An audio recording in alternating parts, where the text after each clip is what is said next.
The Constancy, a vessel designed for meticulous stellar cartography and the cataloging of stable worlds, shuddered. Not from external forces, but from the raw, unfiltered data screaming through its bridge systems. Commander Kale, his multifaceted Xylo's eyes scanning holographic readouts, felt an unfamiliar tremor of unease ripple through his chitinous exoskeleton. Below them, shrouded in a perpetual incandescent veil, churned the proto-world designated Xylos 7 Gamma, or as the initial survey probes had ominously dubbed it, Shimmer. Shimmer was an astronomical anomaly, a celestial body less a planet and more a raw, unfettered expression of primal cosmic power. Its molten core throbbed with unholy energy, manifesting on its surface as relentless geomagnetic storms. Lightning, vast and chaotic, perpetually tore through its superheated atmosphere, illuminating a landscape in constant, violent flux. Tremors were not isolated events, but the planet's natural rhythm, the very ground a heavy, unpredictable entity. Lyra, the Xylo's science officer, a typically calm amidst the most complex data streams, had her bioluminescent tendrils pulsing with agitated yellow light. Commander, the atmospheric energy readings are not merely high, they are sentient, Lyra articulated, her voice a low, resonant thrum. Not in a biological sense, but as if the planet itself is generating organized patterns. Look at the gravimetric anomalies. They coalesce around specific points, then dissipate with unnatural regularity. Kale zoomed the main view screen. The sensor sweep pierced the incandescent shroud, revealing impossible geometry. Structures, not natural formations, but angular, defined constructions, their outlines momentarily sharp against the chaotic, glowing backdrop, then blurring as the planet's surface rippled like disturbed water. "Impossible!" Kale echoed, the word a rasp from his vocalizer. The Xylos were masters of environmental stability. Their very civilization was built on the principles of predictability and controlled energy. Shimmer defied every known law of planetary dynamics, every axiom of biological survival. Their extensive galactic records listed only one classification for such a world: uninhabitable, to prioritize all further study. Yet here they were, witnessing what appeared to be civilization. "And the energy signatures, Commander," Lyra continued, her tendrils now flickering purple, a sign of extreme analytical overload. "They are not incidental discharges, they are harvested, directed. There is clear, repeating patterns of energy draw, far beyond anything a natural phenomenon could produce." Kale ordered the Constancy closer, maintaining maximum shield integrity. The vessel groaned, its advanced dampeners struggling against the planet's inherent chaos. Through the roiling, electrified clouds, discrete points of artificial light began to emerge, piercing the storm's eternal twilight. They weren't just structures, they were settlements.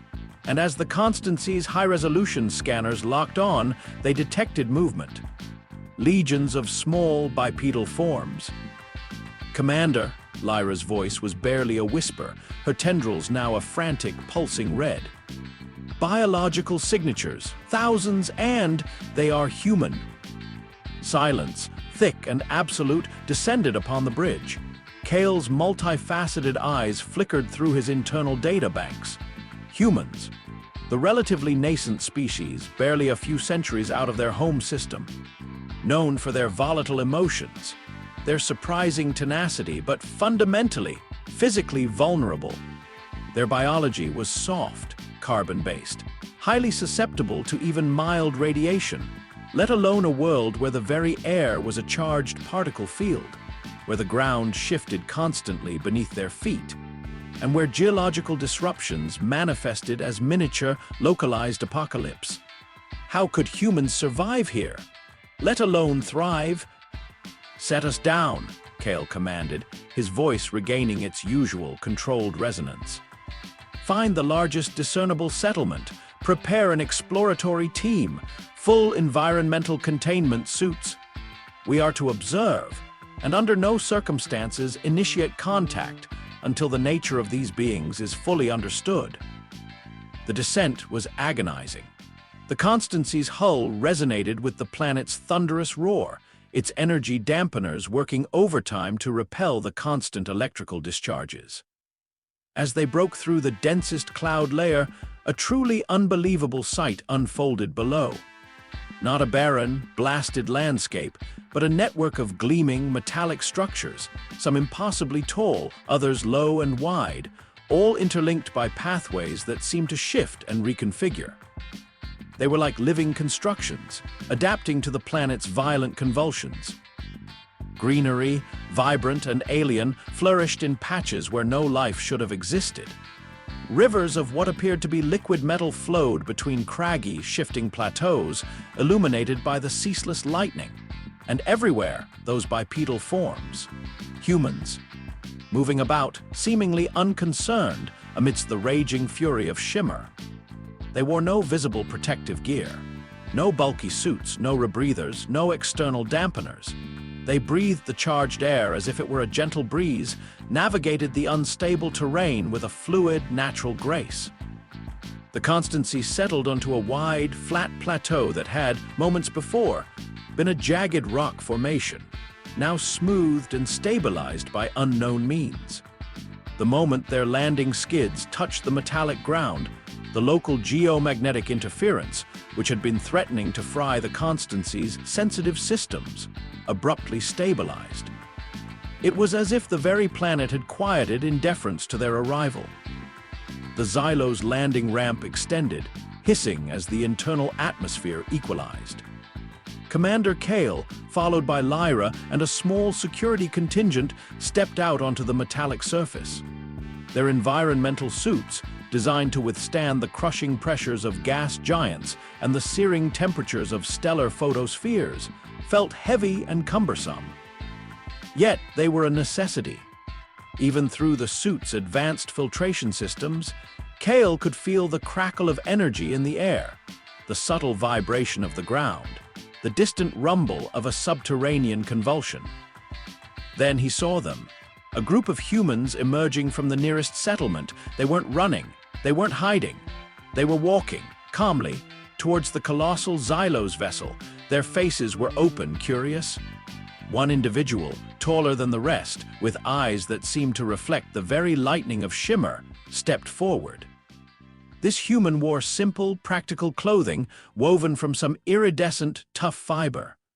Their skin was a deep, earthy tone, etched with subtle, glowing patterns that pulsed faintly in sync with the distant storms. The human extended a hand, palm open, in a gesture of peace common across the galaxy. "Greetings, visitors from the void," a voice resonated, clear and strong, without the aid of any visible communication device. The galactic standard language flowed effortlessly from their lips. "Welcome to Haven Delta. I am Eris, elder of this settlement. We felt your approach in the planet's song. It has been a long time since we had guests." Kale felt a chill that had nothing to do with the environment. He activated his suit's external comms.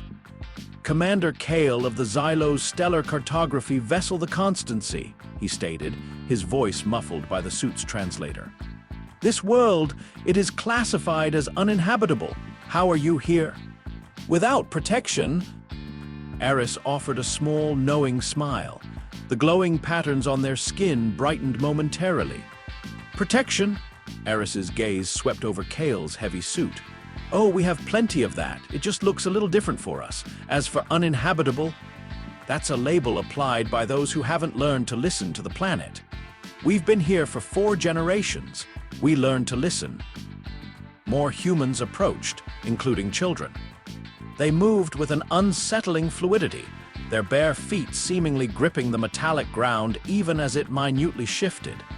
A young girl, perhaps 8 standard cycles old, with bright, inquisitive eyes and hair that seemed to ripple with static electricity, skipped forward. "Are you real aliens?" she asked, her voice filled with unbridled curiosity. "Papa said you might be made of light." Lyra, ever the scientist, aimed her portable environmental scanner at Eris. The device, designed to analyze atmospheric composition, radiation levels, and biological markers across thousands of known species, shrieked a series of frantic alarms increasingly. Impossible! Your cellular structure, it's unstable. The atmospheric pressure alone should crush your vascular systems. The electromagnetic field interference, it should scramble your neural networks. And the radiation levels, they are lethal. Eris chuckled, a low, rumbling sound that seemed to harmonize with the distant planetary tremors. Ah, the numbers. They rarely tell the full story, do they? Come, Commander Kale, Science Officer Lyra, we have much to show you, but fair warning, what you consider impossible is simply Tuesday for us. Eris turned and began to walk towards the sprawling settlement, their posture relaxed, their movements economically and perfectly balanced against the subtle undulations of the ground. Kale and his team, still in their bulky suits, found themselves having to concentrate to maintain their footing. The humans, meanwhile, moved with the effortless grace of beings perfectly attuned to their environment. As they entered the settlement, Kale's shock only deepened. The structures were not static buildings, they were dynamic. Tall, spire-like constructs retracted and extended with rhythmic pulses, seemingly absorbing ambient energy from the air. Smaller, multi-legged units resembling enormous insects scuttled across the ground, reconfiguring pathways, repairing stress fractures in the metallic surface with streams of molten material. "These are our striders," Eris explained, gesturing to one of the giant insectoid machines. They are autonomous geological stabilizers. They monitor seismic activity and deploy localized counter-frequencies to dampen tremors. They also manage material recycling and re-ore processing from the deeper crust. "But the resources," Lyra interjected, her voice strained through her suit calm. "The raw materials for such a sophisticated infrastructure, where do they come from on a world so violently unstable?" A human woman, her build slender but coiled with an intrinsic strength, with sharp, intelligent eyes and hands stained with iridescent dust, approached. "Ah, that's Anya's domain," Eris said warmly. "Anya, meet our Xylo's guests. They're curious about our resource management." Anya smiled, a quick, almost mischievous flash of teeth. "Commander, Science Officer, this world is a perpetual forge. We don't mind, we harvest. The intense heat from the mantle, the constant geological shifts, bring new elements to the surface all the time. Our striders simply collect the freshly exposed minerals. As for energy," Anya gestured upwards, where the sky pulled with a particularly violent lightning storm, "we simply plug in." Kale looked up, bewildered. "You harvest direct atmospheric discharges. That's an uncontrolled energy event. It would overload any known power grid." "Not if your grid is designed to ride the wave," Anya countered, her voice resonating with quiet pride. "Our energy conductors are woven from superconductive, bioadaptive alloys. They don't just capture the raw energy, they harmonize with the planet's electromagnetic field. Think of it less like a dam holding back a flood, and more like a surfer riding a tidal wave. The more violent the storm, the more power we generate." Lyra's scanner was still screaming, but the readings were becoming more specific. She pointed it at Anya's arm, which was bare to the elements. "Your epidermal layer, it's radiating a low-level electromagnetic field, and your bone density, it's almost double that of standard baseline humans." Anya nodded. "Generational adaptations, the constant atmospheric pressure fluctuations, the high-energy environment, it forces change. Our cellular structures are more robust, our bones denser to withstand the constant microshocks. The biofield, that's our internal dampener, keeps our nervous systems from flying. And our skin, well, lets us breathe the air. It's rich with ionized particles, a perfect oxygenation supplement once your lungs learn how to process it." She led them deeper into the settlement, past areas where humans were working, their movements precise and economical. Some were tending to strange, glowing plants in terraced gardens, their roots seemingly embedded directly into the shifting metallic ground. Others were manipulating screens of solidified light, directing the striders with subtle hand gestures. Children played a peculiar game that involved balancing on rapidly moving platforms, laughing as they narrowly avoided sparking energy conduits. "Our children learn early," Eris remarked, following Kale's gaze. "They learn to feel the ground's rhythm, to anticipate the shifts, to read the atmospheric energy. It's not just survival, it's a dance, a way of life." Kale watched a small group of children engaged in a game near a massive, pulsating energy conduit. One wrong move, and they could be vaporized. Yet they moved with an innate confidence, their laughter echoing eerily amidst the thunderous roars of the planet. "You allow your young to be exposed to such extreme conditions?" Kale asked, a hint of horror in his modulated voice. "Exposed," Anya's eyebrow quirked. "Commander, they are born into these conditions. This is their normal. To deny them interaction with their world would be to deny them their very nature. We teach them respect, not fear. We teach them understanding, not avoidance." She led them to a large, spherical building, its surface shimmering with latent energy. Inside, the air was warm, humid, and vibrated with a gentle hum. It was a biome, but unlike any Kale had ever seen. Rather than meticulously recreated Earth environments, this was a vibrant, alien ecosystem, adapted to shimmer. Flora glowed with soft bioluminescence, drawing energy directly from the air. Small, multi-limbed creatures, resembling crystalline insects, flitted between strange, pulsating fungi.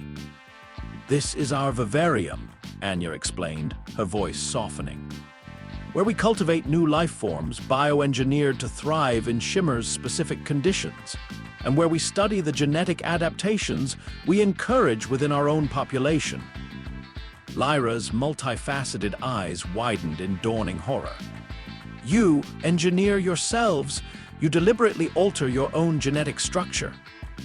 Eris, who had remained silent, now spoke.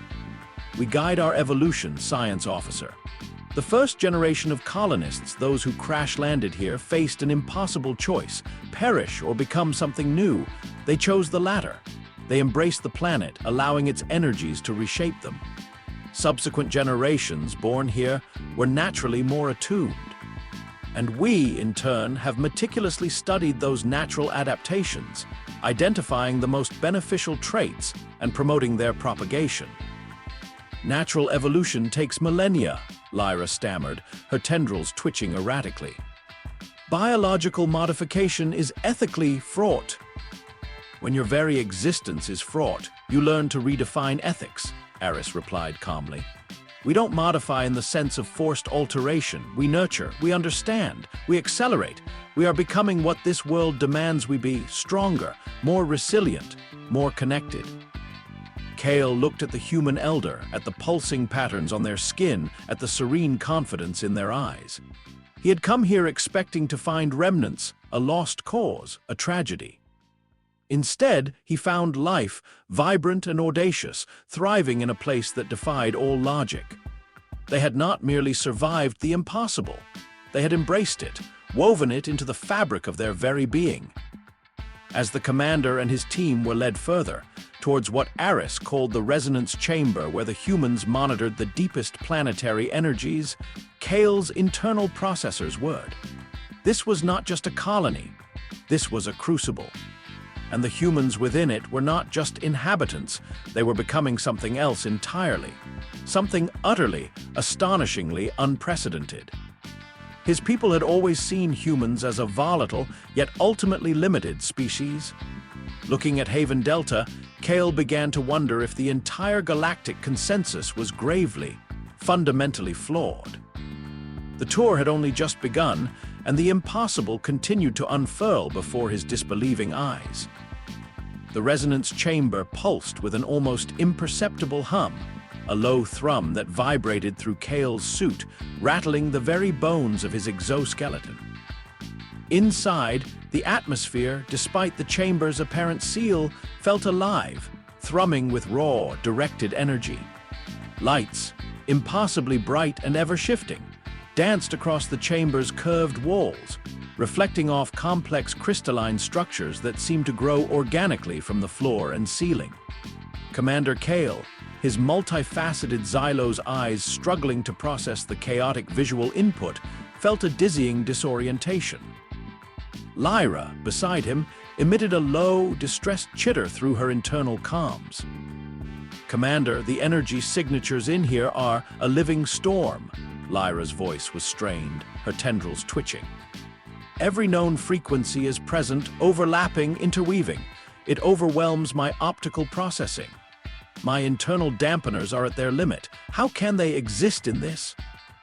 Eris, the human elder, stood at the center of the chamber, utterly at ease. Their skin patterns glowed with a new intensity, a kaleidoscope of blues and violets that mirrored the chamber's shifting lights.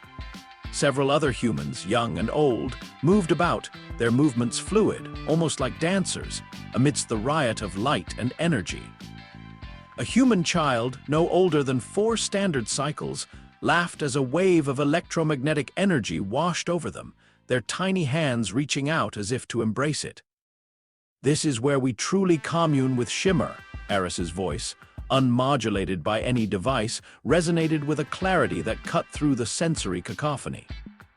"These crystals, they aren't just conduits, they're filters, amplifiers. They channel the planet's raw geothermal and electromagnetic power, transforming it into a harmonic resonance. For us, it's like a living symphony." Kale felt a sudden surge of geomagnetic interference, threatening to short out his suit's internal systems. His vision blurred, and a phantom hum vibrated behind his optic nerves. He instinctively recoiled, stumbling backward. Lyra clutched at her chest plates, her tendrils retracting against her body. The human child, noticing their distress, tilted their head, their bright eyes filled with innocent curiosity. "You perceive it as noise, as chaos," Eris continued, gesturing towards Kale and Lyra. "Your biology is attuned to stability, to order, but Shimmer is a world of constant flux. For us, order is the ability to dance with the chaos, to find the patterns within the storm." Eris extended a hand, palm open, towards the pulsing crystalline structure. "Our sensory organs have adapted. Our auditory nerves perceive the planetary tremors as low-frequency data. Our optic nerves process the lightning bursts as high-energy visual information. We don't just see the storm, Commander, we read it. We understand its language." A human woman, her eyes a startling gold and her skin rippling with subtle, iridescent patterns, approached them. "I'm Dr. Lena Petrova, our lead bioresonance specialist," she introduced herself. "Our people, especially the Chrono children, those born and raised fully within Shimmer's direct influence, they don't just tolerate these conditions, they draw strength from them. The constant electromagnetic stimulation actually enhances neural plasticity. It's why our minds process information differently." Lyra, still recovering, forced out a question. "Different how? Your neural network should be in constant overload. Such rapid processing would lead to neurological breakdown." Lena smiled, a quiet, almost serene expression. "It does for a standard human, but our neural pathways have rewired. We've developed what we call resonance memory, the ability to hold and process multiple streams of chaotic data simultaneously without degradation. It's like being able to hear 1,000 distinct conversations at once and understand every single one." She gestured to the child playing nearby. "Little Alara there. She can instinctively sense shifts in the planetary magnetic field before our most advanced instruments detect them. She often warns our geological teams of localized instabilities days in advance." Kale's internal processors whirred, attempting to reconcile this information. His people, the Xylos, relied on hyper-advanced technology to filter and process environmental data. These humans were doing it organically, with their minds. "This, guidance of your evolution," Kale managed, his voice strained. "It feels unnatural. Are you not losing what it means to be human?" Aris's smile was gentle but firm. What does it mean to be human, Commander? To be stagnant? To resist change even when faced with oblivion? Or is it to adapt, to overcome, to reach for potential no one else ever conceived? We believe it is the latter. Our ancestors, stranded here, faced an end. They chose not to perish, but to transform. They chose to become more human, not less. Lena added, "We don't force the changes, Commander. We identify the natural inclinations, the beneficial mutations that arise in response to Shimmer's unique pressures. We cultivate those traits. Through careful generational pairing, through controlled environmental exposure, through bioresonant therapies like this chamber, we encourage the most resilient, the most adaptive traits to flourish. Every generation born here is a step further along this path." Suddenly, the child Alara stopped playing, her eyes luminous with an inner light focused on Kale. "Papa," she said, her voice clear, "the metal people feel fear. They think we will spread." Kale froze. No external comms, no visible scanners. Yet the child had perceived his unspoken thought, the nascent dread forming within him. "Alara is quite sensitive to emotional resonance," Lena explained, a hint of pride in her voice. "A common trait in our chrono children. The constant energy field interaction enhances empathetic and even perceptive abilities." Aris stepped forward, their gaze steady on Kale. "You came here expecting a tragedy, Commander, a desperate struggle for survival. What you found instead was transformation. And I sense you are wondering why. Why would humans seek out such a place?" Kale, finding his voice, replied, "The record stated your colony's ship experienced an engine failure, that you were stranded." Aris chuckled, a low, melodic sound. "Ah, the official story. A necessary fiction for the time. Come, Commander, there are truths that are only revealed when one is truly ready to hear them." They led Kale and Lyra from the resonance chamber, through a maze of dynamic, shifting structures, to a deeper, more ancient-looking building. Its walls were not polished metal but seemed carved from the very living rock of Shimmer itself, pulsating with a soft, inner light. Inside, the air hummed with information, holographic displays flickering across every surface. "This is our archives of Genesis," Aris stated. An elder human, their faces etched with lines that seemed to mirror the very contours of Shimmer's surface, sat at a central console. "This is Kalen, our lorekeeper. He remembers the true beginning." Kalen, his eyes ancient and wise, looked up. "Welcome, Xylos. You seek the truth of our origins. Understand this. Humanity was, for a long time, seen as fragile by the wider galactic community. Volatile, yes, but weak, soft-shelled, incapable of truly thriving beyond their mild green homeworld." Kalen's voice was a low rumble, resonating with a deep, ancestral pride. "There were some among us who chafed at that perception. They believed that humanity's greatest strength lay not in its technology, nor in its numbers, but in its boundless capacity for change, for adaptation under impossible pressure." He gestured, and a holographic star chart bloomed in the center of the room. Not a standard galactic map, but one marked with constellations of blood-red dots. "Our original mission was not a rescue, Commander. It was a pilgrimage. Project Chimera, a deliberate multi-generational undertaking. The first colonists were volunteers. They actively sought out the most hostile, the most impossible world they could find within the surveyed galaxy. A crucible, a forge." Kalen's gaze swept over the red dots. "Shimmer, or Haven Delta as we call it, was merely the first." Lyra gasped. These other markers, are they—" "Other colonies," Aris confirmed, their voice soft, yet vibrating with an undeniable power. "Each on a world deemed utterly uninhabitable by every other galactic species, worlds of crushing gravity, worlds where the very atmosphere corrodes matter, worlds bathed in lethal radiation, worlds where time itself flows erratically." Kale's suit felt impossibly heavy. This was not merely an anomaly, it was a galactic phenomenon. A deliberate, systematic conquest of the impossible, Kalen touched a red dot on the holographic map, and a new display appeared. A world encased in perpetual ice, pierced by razor-sharp crystalline winds. Frostspire, Kalen narrated. Gravity, 2.7 G. Temperature, oscillating between -80 and -190 degrees standard. Yet, our people thrive there. Their bones are like dense ceramite, their internal organs capable of generating immense metabolic heat. He then highlighted another dot, a world glowing with an internal malevolent light, its atmosphere, a swirling vortex of ionizing particles. Radiant core, Kalen continued. Surface radiation levels beyond anything known to sustain complex life. Our people there, their cellular repair mechanisms are astounding. They actively process radiation, using it as a biological energy source. And they are all in contact, Kale asked, his voice barely a whispered. We are a network, Eris confirmed. The Great Weaving. Each colony, each unique environment fosters different adaptations.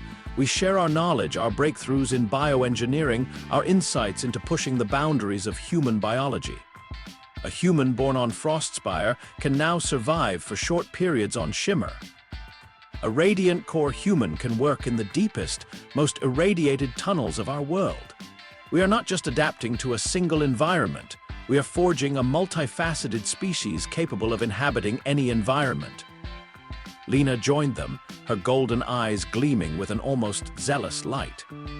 And we are learning, Commander. With each generation, with each new world, our understanding of human potential deepens. The children born on these extreme environments are more than survivors. They are the next step in our evolution. They are born with innate capabilities that their grandparents could only dream of achieving through arduous training. Kale stared at the star map, the thousands of red dots expanding, forming an interconnected web across the galaxy. It was a silent invasion, not of force, but of sheer, unyielding presence.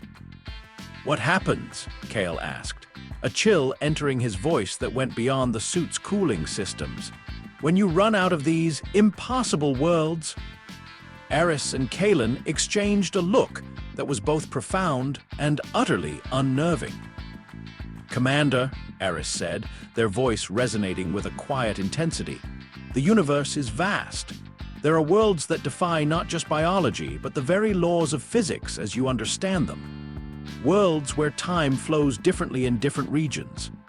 Worlds that flicker in and out of dimensional existence. Worlds where gravity is a suggestion, not a constant. Just then, a communication panel on the central console flared with a new, urgent signal. Kalen's ancient fingers moved with surprising speed, activating the incoming transmission.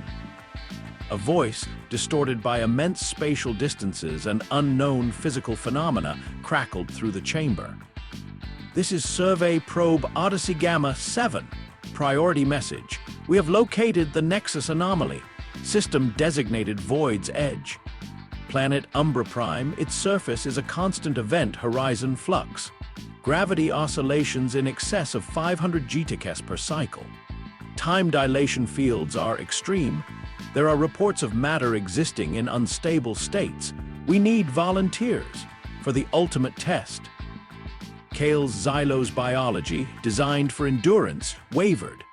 A planet where the surface was a constant event horizon flux. That was not a world, it was a cosmic horror. Kalen's eyes, ancient and calm, met Eris's.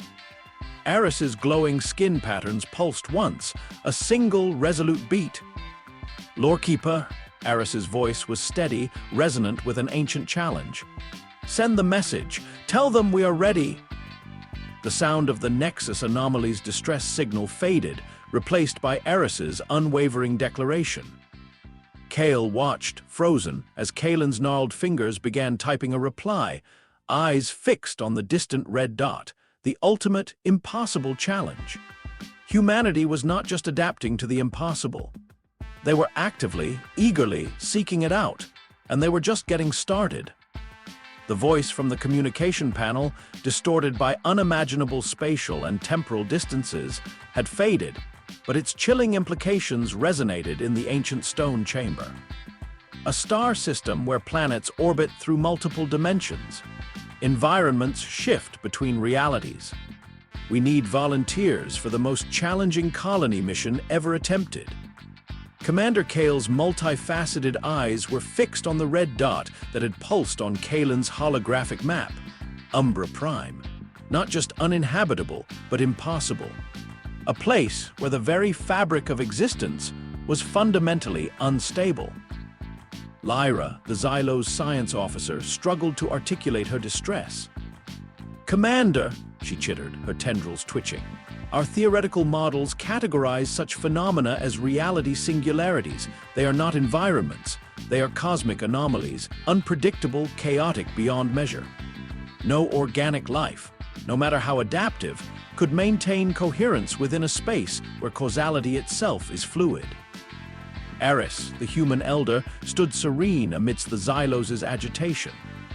"Precisely why we're interested, science officer," Eris replied, their glowing skin patterns radiating a calm resolve.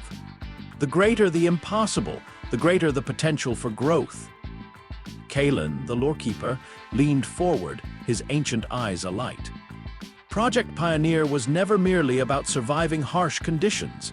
It was about defining the outer limits of human potential. Shimmer was our first test.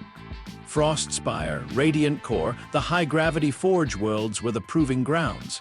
Void's Edge, that is the next frontier, the ultimate crucible. A new human entered the chamber. Lean, agile, with eyes that held the focused intensity of a seasoned explorer. Their skin was a deep, almost obsidian hue, shimmering faintly with complex, interlocking patterns of light.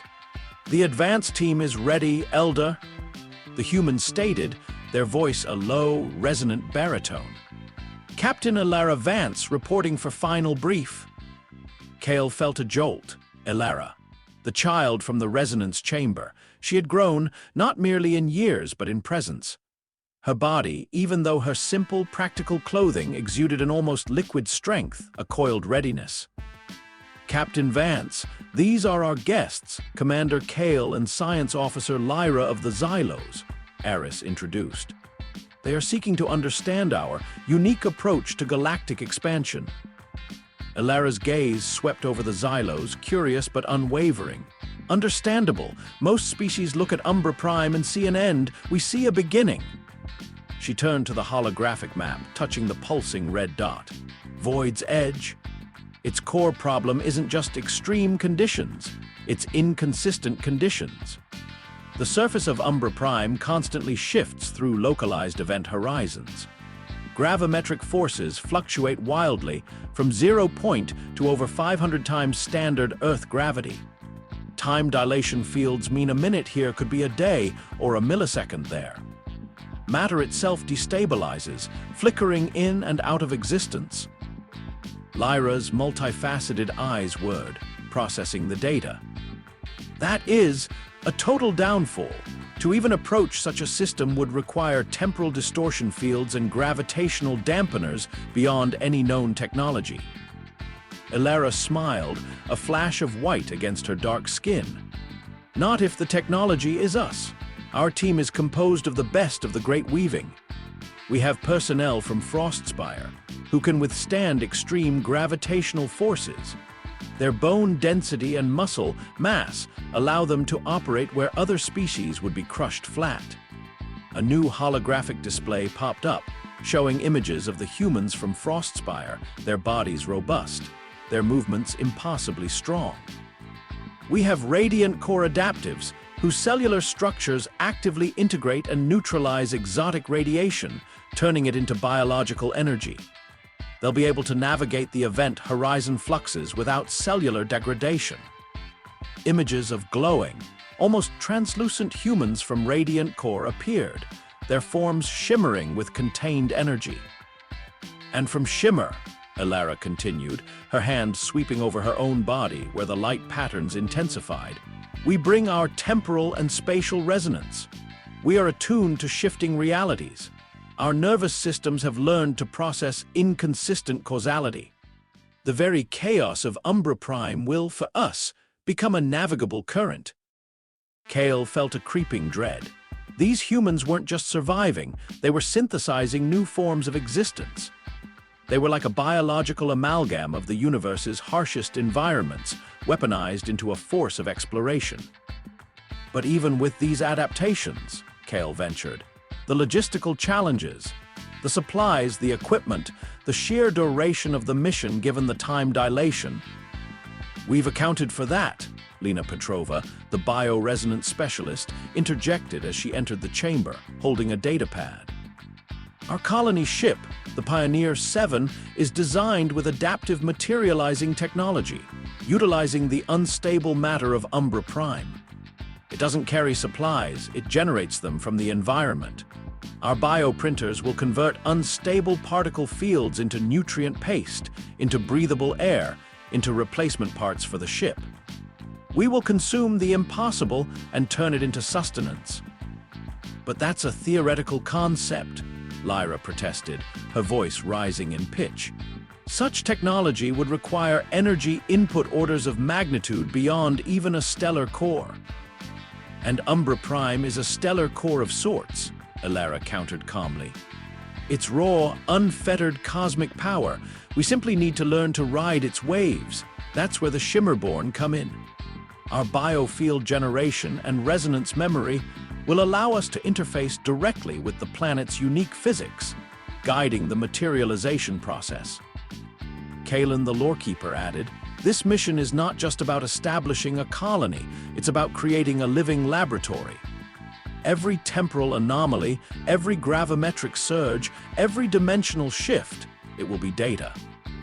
Data that will allow us to push human adaptation even further. Imagine humans capable of consciously shifting their own time flow or consciously adjusting their personal gravity field. The Commander Xylos struggled to find words. Such concepts were the stuff of abstract, theoretical physics, not practical application by a biological species.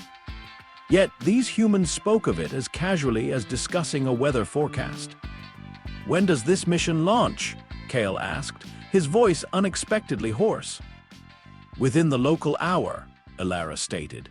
The Pioneer 7 is already positioned in high orbit, calibrating its dimensional anchors. The chamber became a hive of activity. Other humans, all showing subtle but distinct adaptations from various pioneer colonies, moved with quiet efficiency. They were not soldiers preparing for a conflict, nor scientists embarking on a cautious exploration. They were pioneers. A new breed of human, forged in the fires of impossibility. A holographic countdown timer appeared on the central console. T-minus 58 minutes. Kale felt an unfamiliar sensation, the chill of true awe, tinged with a deep, unsettling fear. His people, the Xylos, had always prided themselves on their meticulous stability, their controlled expansion, their avoidance of risk. These humans were the antithesis. They courted chaos, embraced risk, and transformed themselves into living embodiments of the impossible. The Pioneer 7 was not a sleek, elegant vessel like the Constancy. It was a brutalist sculpture of adaptive alloys, its hull shifting and rippling like liquid metal, absorbing and redirecting the chaotic energies of Shimmer's upper atmosphere as it ascended. Spire-like conduits extended from its surface, already humming with the raw power drawn from the planet below. It was a ship designed not to conquer, but to become its environment. Kale and Lyra watched its ascent from a stabilized platform outside Haven Delta. Their protective suits felt like flimsy shells against the sheer audacity of the human endeavor. Its structural integrity readings are fluctuating wildly, Lyra reported, her scanner barely able to maintain a lock on the ascending vessel. The gravitational dampeners should be ripping themselves apart. And the temporal displacement readings. They're already off the charts before it even reaches Void's edge. That's the beauty of it, Lena Petrova said, standing beside them, her golden eyes fixed on the ship. It's not fighting the conditions, it's flowing with them, The ship's very structure is bioreactive, capable of self-reconfiguration. It adapts its own form, its own internal physics, to match the localized reality it finds itself in. Elara Vance's voice, clear and confident, cut through the comm system from the ascending ship. Pioneer 7 to Haven Delta. All systems green. Dimensional anchors online, preparing jump to Void's edge, sending final telemetry package. A flood of data burst across Kale's external comms. Raw, unfiltered readings from a ship preparing to enter a nightmare. Gravitational fluctuations that would crush a starship into a pancake. Time dilation rates that would age a crew by centuries in a single moment. Radiation that would unravel molecular bonds. Yet, the Pioneer 7 reported green. They are irrational, Lyra whispered. A sentiment Kale suspected echoed across every Xylo's mind aboard the Constancy. They are human, Eris corrected softly. And we have learned that the greatest freedom lies in embracing the impossible. If you believe something can be done, you simply find a way to become the being that can do it. The Pioneer 7 reached a specific orbital altitude, its form shimmering, almost dissolving at the edges. Then, with a silent, blinding flash of pure, unfettered light, it vanished. Not a jump, not a warp, but a ripple in reality, a tear in the fabric of space-time itself. It was gone. A deep silence descended, broken only by the hum of Haven Delta and the distant, rhythmic thunder of shimmer. Kale and Lyra stood, stunned. They had witnessed not merely the launch of a colony ship, but the calculated, deliberate transgression of universal laws. Days turned into a week turned into 2. The Constancy remained in orbit around Shimmer, ostensibly for further study, but in truth, Kale and Lyra found themselves unable to leave. They monitored Haven Delta, observed the humans, sought answers in the Lorekeeper's archives, and waited. Waited for the inevitable distress signal from Void's edge.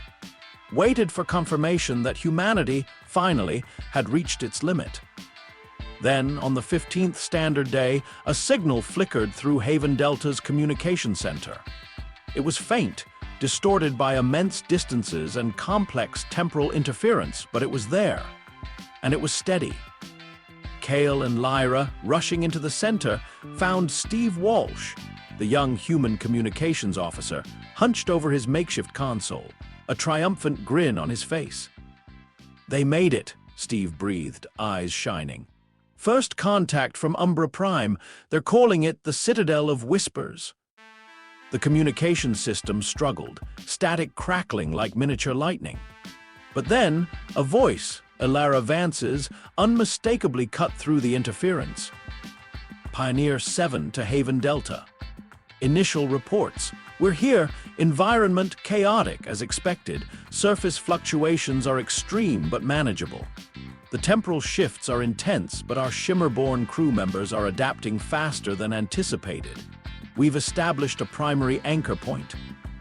Kale stared at the monitor, a single flickering dot on a star chart marking Umbra Prime. He could not comprehend. Manageable? How could constant event horizons be manageable? "Gravimetric shifts are providing unexpected benefits," Elara's voice continued, a hint of excitement in her tone. "The constant 500G fluctuations are allowing for accelerated structural reinforcement of the Citadel's outer shell. The Frostspire-adapted teams are thriving in the high-G phases, using the extreme pressure to compress and stabilize local unstable matter into building materials. It's making construction incredibly efficient." Lyra felt a wave of disorientation. They were using crushing gravity to build. "Radiation levels are spiking with each dimensional flux," Elara went on, her voice steady, "but our radiant core teams are able to process the exotic particles. We're even theorizing a way to harvest the temporal distortions themselves for localized power. Imagine, energy from time itself." Steve Walsh was practically vibrating with excitement.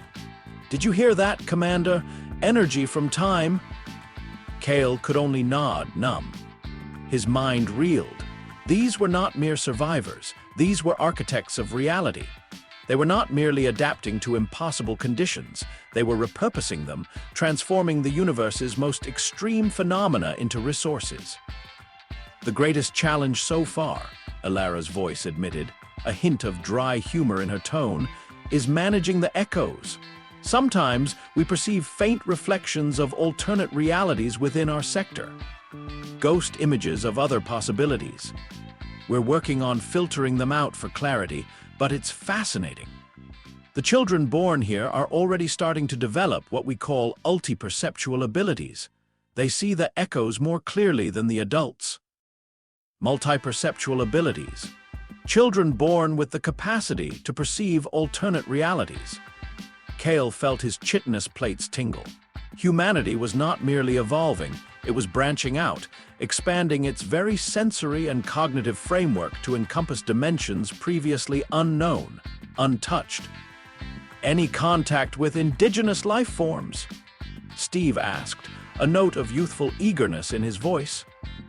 Alara paused.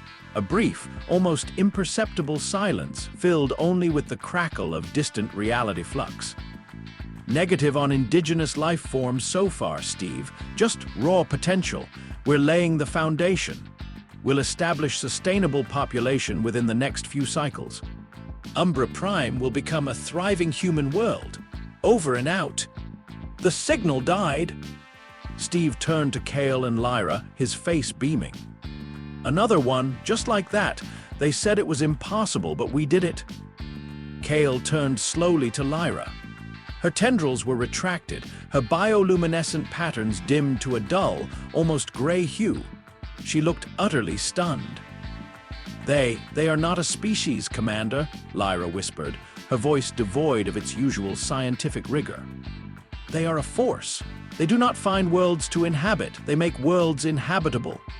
They change themselves to become the very definition of life in places where life should not, could not exist. Kale looked at the holographic star map. The small, isolated red dot that was Umbra Prime. It would soon be a yellow dot, then a green one. And then another red dot would appear even further, even more impossible. He remembered Kalen's words. The greatest freedom lies in embracing the impossible. If you believe something can be done, you simply find a way to become the being that can do it. The Xylos had journeyed across the galaxy to catalog stable worlds, to map the known. They had believed in limits, boundaries.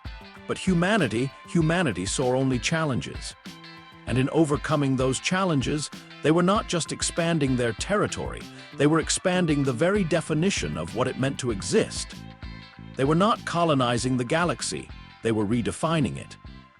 Kale knew, with a certainty that chilled him to his core, that the galaxy, as all known species understood it, was about to be profoundly and irrevocably changed. And humanity was just beginning to explore the depths of its own astonishing capabilities. The universe would never again be the same. The true age of humanity had only just begun. The implications of this realization were vast, terrifying, and utterly glorious. And Kale knew, as he turned to send a priority communication to the Xylos High Council, that he had to warn them, not of a potential threat, but of an unstoppable tide. A new way of being. A new understanding of what life truly means. The signal from Umbra Prime had ended, but its echoes reverberated through the communication center, through Kale's very being.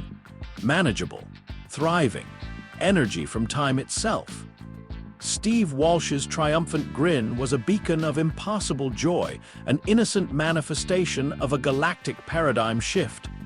Kale watched the young human, watched his cheerful confidence in the face of what Kale's every Xylo's instinct screamed was a cosmic aberration, a violation of the universe's most fundamental laws. Lyra, the Xylo's science officer, slumped against a console, her tendrils limp, her bioluminescence dimmed. They are not a species, Commander, she whispered, her voice hollow. They are a force. They do not find worlds to inhabit, they make worlds inhabitable. They change themselves to become the very definition of life in places where life should not, could not exist. Kale's gaze drifted to the holographic star map. Umbra Prime, a single flickering dot, isolated in a void of cosmic terror. Soon it will be a yellow dot, then a green. And then another red dot would appear even further, even more unimaginable. He remembered Kalen's words, a low, resonant hum in his memory banks. The greatest freedom lies in embracing the impossible. If you believe something can be done, you simply find a way to become the being that can do it. The truth, stark and undeniable, settled upon Kale with the weight of a collapsing star. His people, the Xylos, had journeyed across the galaxy to catalog stable worlds, to map the known, to establish predictable pathways through the cosmos. They had believed in limits, boundaries. Immutable laws of physics define existence. But humanity saw only challenges. And in overcoming those challenges, they were not just expanding their territory, they were expanding the very definition of what it meant to exist. They were not colonizing the galaxy, they were redefining it. Kale turned to Steve. "Thank you, communications officer. Your diligence is noted." His voice was rough, unaccustomed to the emotional turmoil churning within his usually stoic frame. Steve, still beaming, merely nodded. "Anytime, Commander. Always a pleasure to share good news." Good news. Kale suppressed a shudder. For humans, perhaps. For the rest of the galaxy, that remained to be seen. He turned to Lyra. "Science officer, prepare our departure. Set a course for Xylos Prime. Priority FTL, we need to report."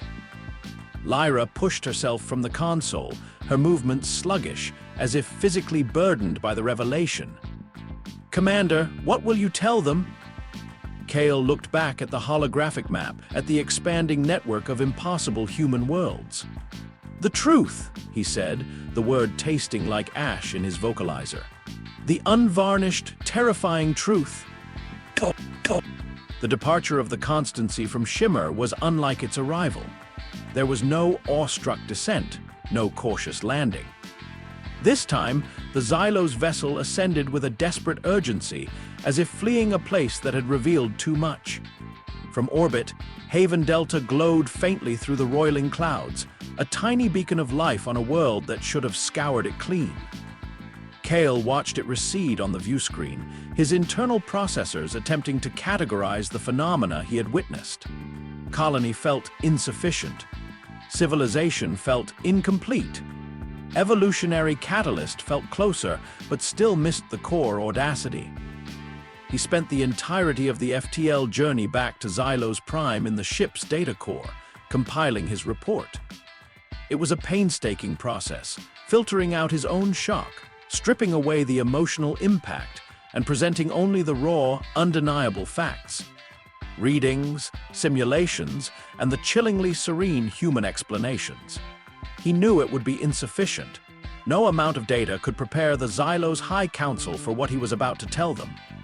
The Xylos High Council chamber on Xylos Prime was a monument to stability and order. Tiered platforms of polished crystalline minerals rose to a central plinth, where the Elder Sovereign, their chitinous shell gleaming with centuries of accumulated wisdom, presided. Before them, an array of high analysts, strategic command members, and cultural ethicists sat in silent, perfectly symmetrical rows.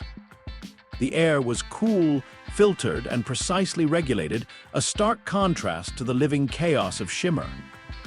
Commander Kale, stripped of his environmental suit and now standing in the austere robes of a reporting officer, felt the weight of their collective gaze.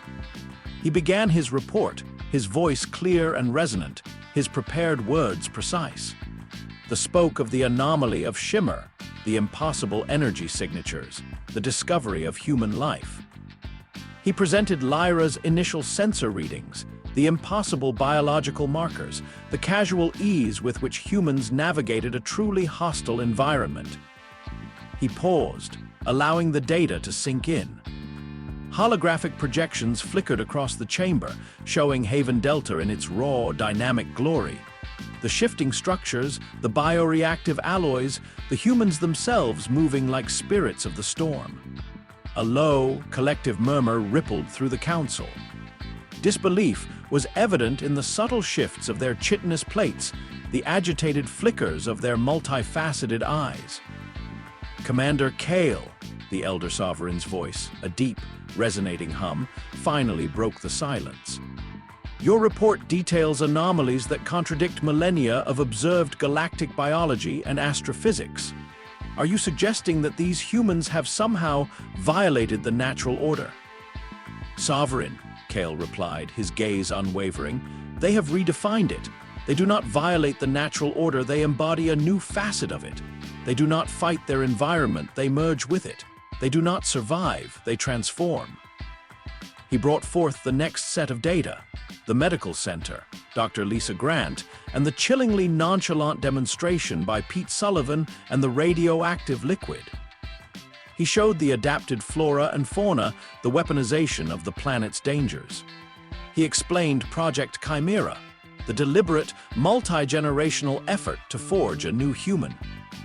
"They actively sought out the most hostile, the most impossible world they could find," Kale explained, his voice gaining an edge of urgency. "A crucible, a forge, and Shimmer Sovereign was merely the first." He then activated the Grand Star Map, filling the chamber with the thousands of blood-red dots that marked the Project Pioneer colonies. A collective gasp, a rustle of agitated chitin, echoed through the council.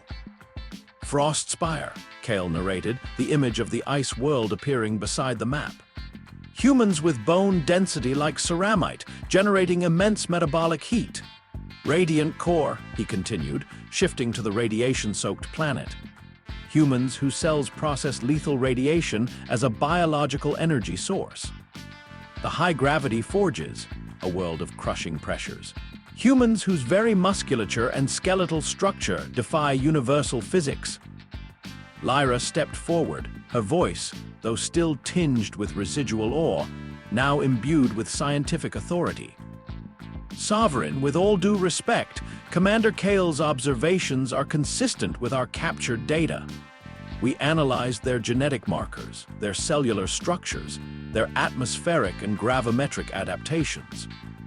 The humans of Project Pioneer are not merely surviving, they are systematically evolving at an unprecedented rate into distinct environmental subspecies capable of inhabiting any extreme.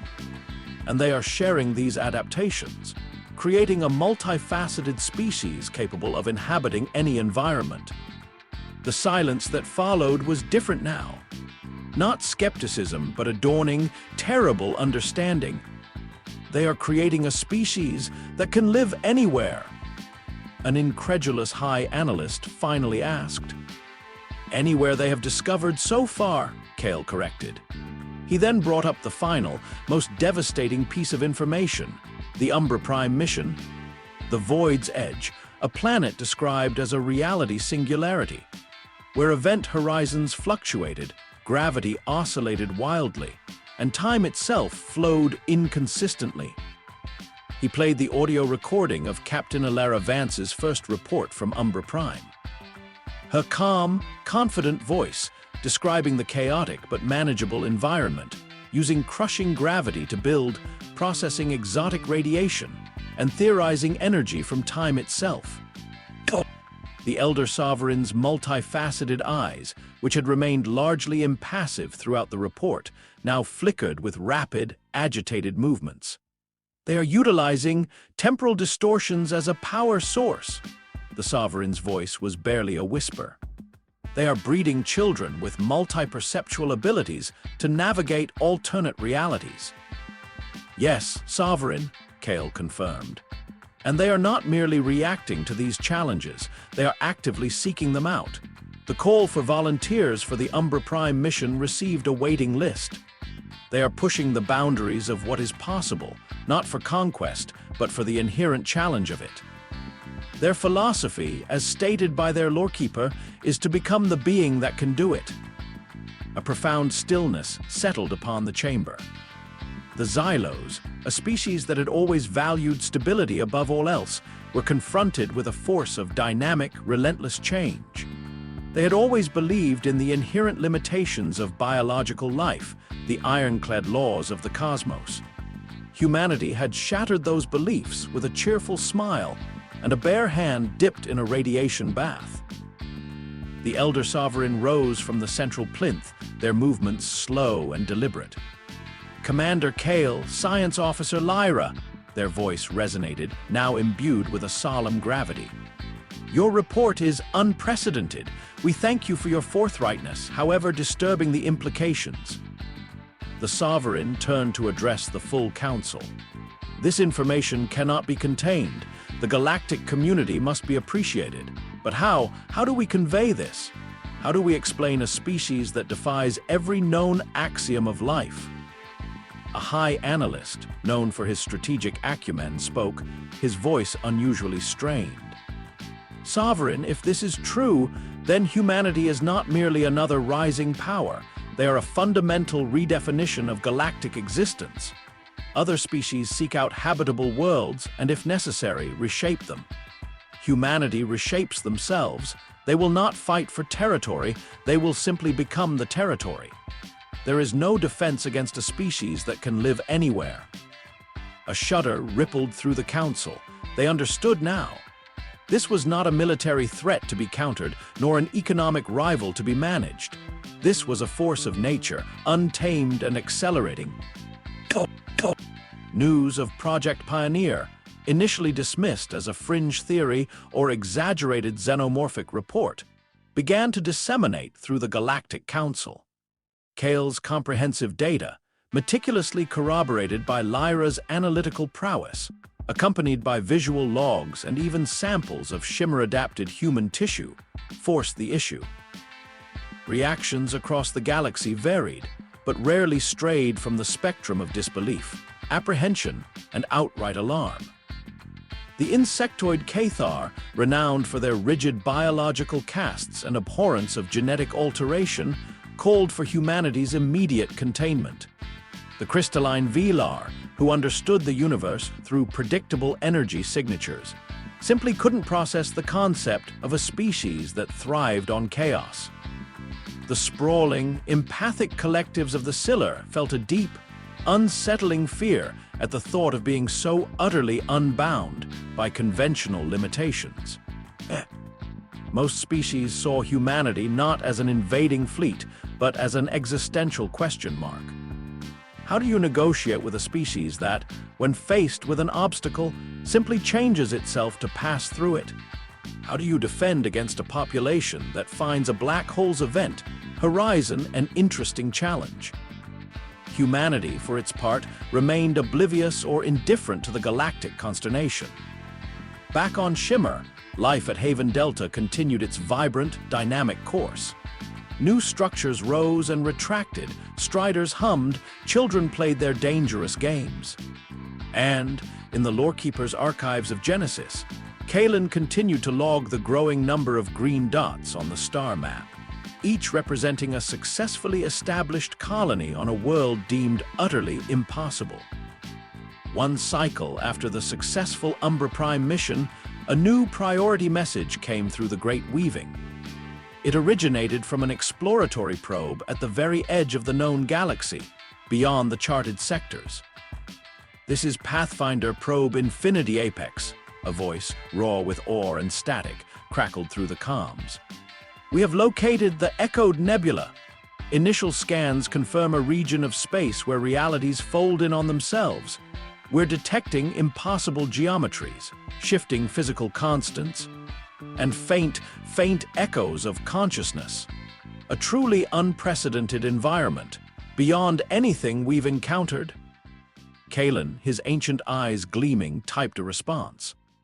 "Pathfinder, this is Haven Delta. Relay coordinates. Prepare for Project Pioneer Phase 4. We will send volunteers. The impossible is merely the next step." Elsewhere on Earth, the Human Colonial Authority announced a massive new initiative, the Cosmic Crucible Program, openly seeking volunteers for missions to uncharted, highly anomalous regions of space. The waiting lists, as always, grew exponentially within hours. Humans from all walks of life, from all the diverse adapted populations of the Great Weaving, sought to test themselves against the next unimaginable challenge. Commander Kale, now back on the Constancy, tasked with an extensive, long-term observation mission of the human expansion, watched the new data stream in. He saw the red dots appearing at the furthest reaches of the galaxy, at the very edges of known physics. And he knew, with a certainty that transcended Xylo's logic, that humanity would prevail. Not through superior firepower or vast empires, but through sheer, audacious, relentless adaptation. The galaxy would never again be the same. The maps would need to be redrawn, not just with new stars and planets, but with new definitions of life itself. The Xylos, and indeed all galactic species, would either learn to adapt to this new reality, or be left behind, clinging to their stable, predictable worlds while humanity danced with the chaos of the cosmos. The true age of humanity had only just begun, and Kale, looking out at the shimmering, impossible expanse of stars, realized that perhaps, deep down, he was no longer afraid. He was intrigued, and in a way he never thought it possible for a Xylos, a little bit awed. Humanity, heck yeah. The universe was about to get very, very interesting.